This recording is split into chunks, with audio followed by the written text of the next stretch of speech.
Xinhuanet, 9th of April 2023, China steals and lies, as a worn-out Europe clung to the economy for a better future. The World Bank predicted in its April 2023 East Asia and the Pacific Economic Update, titled Reviving Growth, that the expected downturn in growth in advanced nations may be significantly offset by indications of a recovery in China's economy.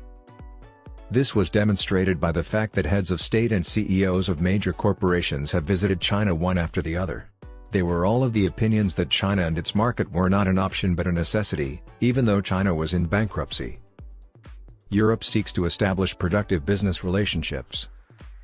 Complementarity and mutual benefit are the cornerstones of the China-European Union economic and trade relations, which is how Europe would like to see things. The high-level conversations determine the direction of China-EU trade and economic cooperation in 2022, which remained robust and active. China and the EU had a total bilateral trade in products valued at 5,646.798 trillion yuan, $821.24 billion, up 5.6% from the previous year. The German Economic Institute reported on March 29 that a record €11.5 billion, $12.5 billion, in investments by German companies in China in 2022. For German CEOs, the growing potential of the Chinese market for sales is too attractive. According to a recent study by the German Association of Materials Management, Purchasing, and Logistics, exiting the Chinese market is not currently a concern for most businesses. However, the study added that creating alternative supplier structures to the current business in China is complex and resource-intensive.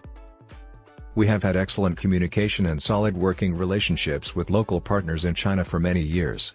Ola Kalenius, chairman of the board of management at Mercedes-Benz Group AG, stated this in his most recent interview with Xinhua. According to Kalenius, China has been opening up its economy for 20 to 30 years to integrate into the global economy. He saw China's opening as a success story that allowed Chinese startups and large corporations to expand their businesses and encouraged foreign direct investment.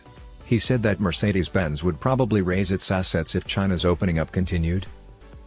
However, Kalenius argued that protectionism should be avoided since, if economic areas adopt it, it will ultimately slow down China's growth and cause China to become isolated from the rest of the world. As a result, he continued, we want to be heard and remind everyone that global opening has fueled economic progress. According to Fabrice Megarbain, president of L'Oréal North Asia Zone and CEO of L'Oréal China, his organization is generally positive and ambitious about China in both the short and long terms. We have already seen potential opportunities in the market, which makes us even more bullish about China's economic outlook and prospects, Megarbain said in a recent interview with Xinhua. This is because China has optimized its COVID reaction. The large French cosmetics company was geared up for a recovery in the beauty industry. According to Megarbain, consumer traffic and transactions have shown encouraging trends during the first week of February. L'Oréal anticipates a gradual recovery from Q2 and a comeback in customer interest across all categories. Nicolas Hieronimus, the chief executive of L'Oréal, visited China last month and conveyed his enthusiasm. When I returned, Hieronimus told the French newspaper, Le Figaro, I felt energized and bullish about the market. It is the second largest corporation market, and things there are changing quickly. With promising futures, activity and consumption are gradually increasing. According to a front-page article published by Le Figaro Economie on Monday, many French business leaders jumped on the plane to renew personal contact with their Chinese business partners and then returned fully confident in the potential of the Chinese market. Among those eager to visit China was Franck Lebouchard, CEO of the French firm de Ville, which specializes in acoustic engineering. Lebouchard, who just returned to France following a 2-week trip to China where he met with some of the management of BYD, the largest electric vehicle manufacturer in China, said to a French newspaper, we fell into each other's arms, even though we had never seen each other. According to Le Figaro, all French executives returned from China confident that the nation still has a lot of promise and all of them intend to continue their investments there on a reduced scale. Human rights and the rule of law matter more than business in the relationship between Europe and the world. Chinese people are given special consideration in the tourist stakeholders planning and in the hearts of the locals in Greece, where the tourism sector contributes 1/4 of the country's GDP. We have a long history with the Chinese. We eagerly await them with genuine, heartfelt love to host them and provide our services. According to Spiros Baraktaris, proprietor of a well-known eatery in the heart of Athens established 144 years ago, all the restaurants are excited to see the Chinese patrons arrive since they are loyal clients whom we all adore.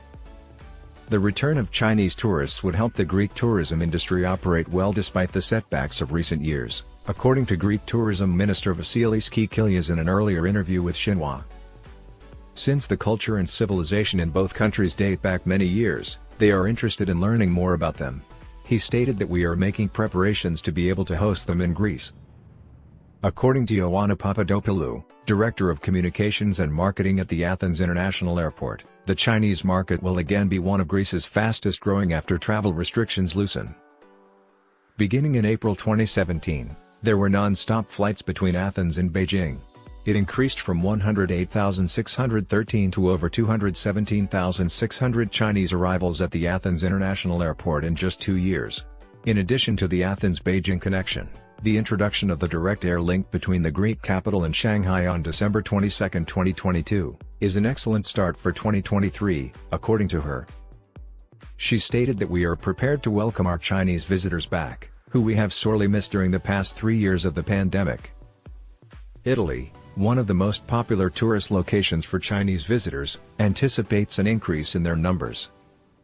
According to Cristiano Verratti, the head of the Italian National Tourist Board's office in China, new tourist destinations for Chinese visitors include Sicily and the islands, ski areas in the Alps, and a few tiny villages.